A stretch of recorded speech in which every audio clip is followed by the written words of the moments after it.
প্রতিদিনের মতো আজ আমি আবারও চলে এসেছি কতকগুলো unique kitchen tips and tricks নিয়ে। আর এই টিপস অ্যান্ড ট্রিক্সগুলো তোমরা যদি ফলো করো তাহলে তোমাদের প্রতিদিনের কাজকর্মগুলো তোমরা খুবই সহজেই করে নিতে পারবে, আর সময়ও কম লাগবে, আর কিছুটা হলেও সংসারের খরচ বাঁচাতে পারবে। আশা করছি আজকের টিপসগুলো তোমাদের খুবই ভালো লাগবে।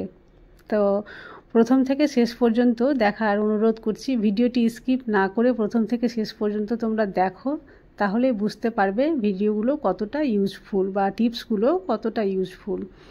চলো, পিকে ম্যাজিক ফুড ফ্যাক্টরিতে তোমাদের সকলকে স্বাগত জানিয়ে শুরু করছি আজকের প্রথম টিপ। এই ধরনের পলিথিনগুলো আমরা অনেক কিছুতেই পেয়ে থাকি। অনেক সময় ছোটোখাটো জিনিস যখন কেনাকাটা করি তার উপরে এইভাবে র্যাপ করা থাকে এই পলিথিনগুলো।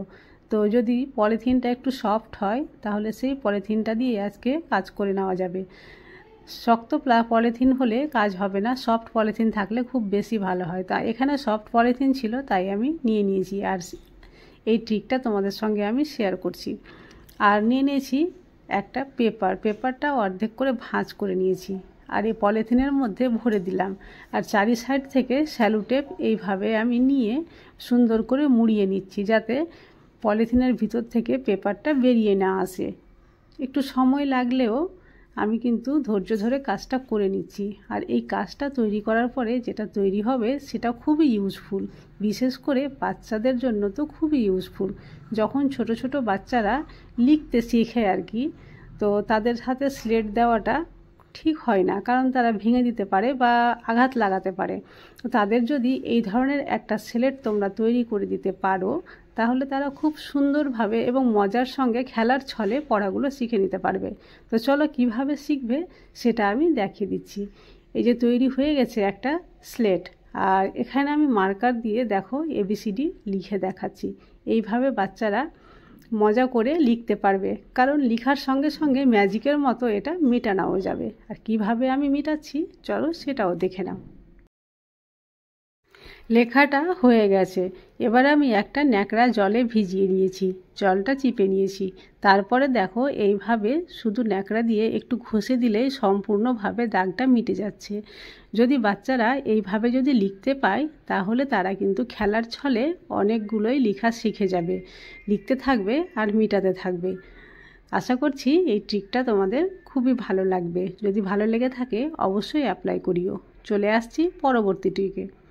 এই ধরনের যে বাল্বগুলো থাকে, বিশেষ করে কিচেনের যে বাল্ব থাকে সেটাতে অনেক ময়লা বসে যায়। দেখো এখানেও কিন্তু ময়লা বসে রয়েছে।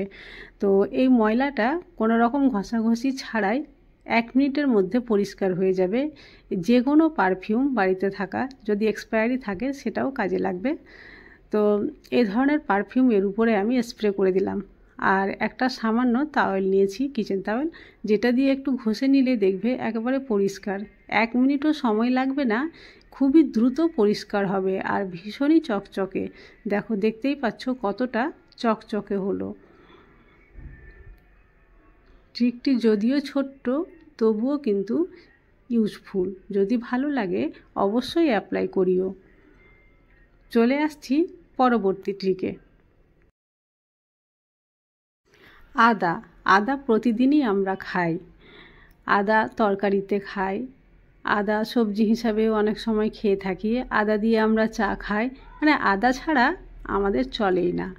আর আদাতে প্রচুর পরিমাণে অ্যান্টিঅক্সিডেন্ট থাকে, তাই আদাটা খাওয়াটাও কিন্তু শরীরের পক্ষে খুবই ভালো।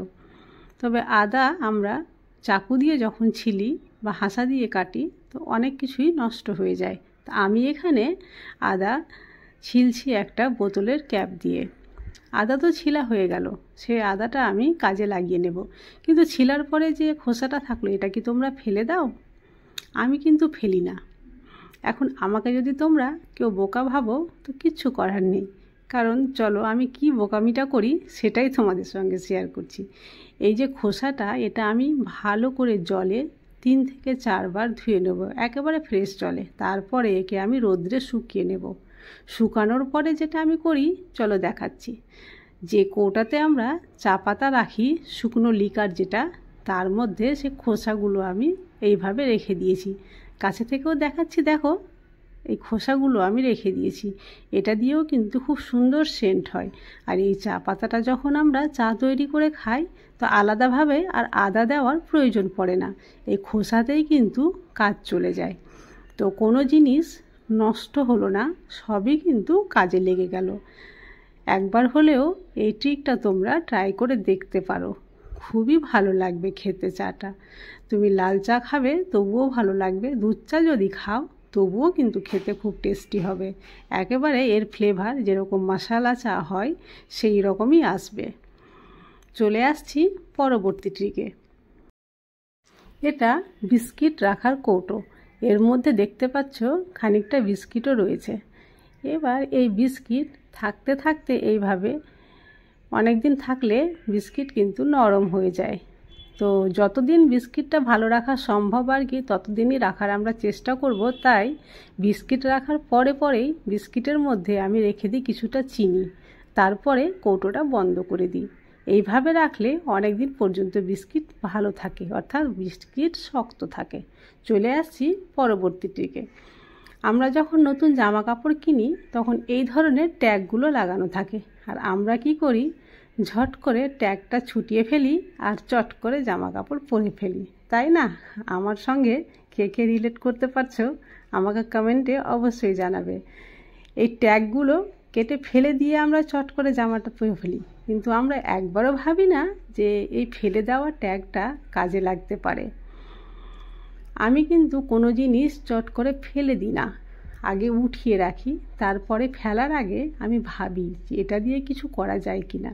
তো দেখো, নতুন জামা ছিল, জামা ব্যবহার করে নিয়েছি, কিন্তু ট্যাগটা আমি উঠিয়ে রেখেছিলাম। আর আজকে এই ট্যাগ দিয়ে আমি একটা এমন সুন্দর জিনিস তৈরি করব, তোমরা না দেখলে হয়তো বুঝতেই পারবে না। তো চলো কি তৈরি করছি, যেটা ছোট থেকে বড় সবারই প্রয়োজনে লাগবে। তো চলো, এখানে আমি গোল যে ট্যাগটা ছিল সেটা নিয়েছি, তোমরা যেটা চারকোনা ছিল সেটা নিয়ে গোল শেপ দিয়ে কেটে নিতে পারো। আমি গোলটাই নিয়েছি, যেহেতু গোল করাই ছিল আমাকে আর নতুন করে করতে হবে না। এইভাবে ভাঁজ করে নিলাম, করে এখানে আমি দুটো করে নিয়েছি। এইভাবে তোমরা অনেকগুলো করে নিতে পারো, করে রাখতে পারো। আমি এখানে একটাই তৈরি করে দেখাবো, আর কি কাজে লাগবে সেটাও আমি তোমাদের দেখাবো। তো চলো দেখতে থাকো। এখানে নিয়ে নিয়েছি আমি একটা স্যালো টেপ, আর এই যেটা কাটলাম আর কি, এর যে একদিকের যে ফাঁকা অংশটা রয়েছে সেটা স্যালো টেপ দিয়ে আমি বন্ধ করে দেব। আমার হাতের দিকে দেখো, তাহলেই বুঝতে পারবে যে আমি কাজটা কিভাবে করছি। বন্ধ করে দেওয়ার পর যে স্যালো টেপের অংশটা বেড়ে থাকবে সেটা কিন্তু আমি কেটে পরিষ্কার করে দেব। আর হ্যাঁ, এখনও পর্যন্ত যদি আমার চ্যানেলটি সাবস্ক্রাইব করে না থাকো তাহলে প্লিজ চ্যানেলটি সাবস্ক্রাইব করে পাশে থেকো। আর যদি আগে থেকে সাবস্ক্রাইব করে থাকো তাহলে তোমাদের জন্য রইল অসংখ্য ধন্যবাদ। তো চলো, তোমাদের সঙ্গে কথা বলতে বলতে এটা কিন্তু তৈরি হয়ে গেছে। এবার আমি এটা কি কাজে লাগাবো চলো দেখে নাও। বাচ্চারা বা বড়রা যেই হোক না কেন, যারা বই পড়ে তারা কিন্তু বই পড়ার পরে বুকমার্ক দিতে ভুলে যায়। অনেকে রয়েছে যারা হয়তো আন্ডারলাইন করে দেয়, কিন্তু বেশি বেশি যদি আন্ডারলাইন করতে যায় তাহলে পৃষ্ঠাটা দেখতেও খারাপ লাগবে। তো যারা একটু বইকে পরিষ্কার পরিচ্ছন্ন রাখতে চায়, আন্ডারলাইন করতে চায় না, তাদের জন্য এটা বেশি ইউজফুল। দেখো, যতদূর পর্যন্ত বইটা পড়া হবে তার কর্নারে এইভাবে আমি ভরে দিলাম, আর বুকমার্ক হিসাবে এটা এখানেই রয়ে গেল। এবার বইটা বন্ধ করে দিলাম। বন্ধ করে দেওয়ার পরে আবার খুলে দেখাচ্ছি। আবার কোনো জায়গায় যদি পড়ার ইচ্ছা হয় বা আমি সেখান থেকে পড়েছি মনে হচ্ছে তো আমাকে মার্ক দিয়ে রাখতে হবে, আবার আমি এটা ভরে দিলাম, আবার আমি এটা এভাবে ছেড়ে দিলাম। দেখো, এইভাবে কিন্তু কোনোভাবে এটা বেরিয়ে আসবে না, আর দেখতেও কিন্তু খুব সুন্দর লাগছে। এই টিপটা তোমরা ইউজ করতে পারো। আজ তাহলে এই পর্যন্তই। কাল আবার আসবো অন্য কোনো নতুন ভিডিও নিয়ে। ততক্ষণ পর্যন্ত তোমরা সবাই ভালো থেকো।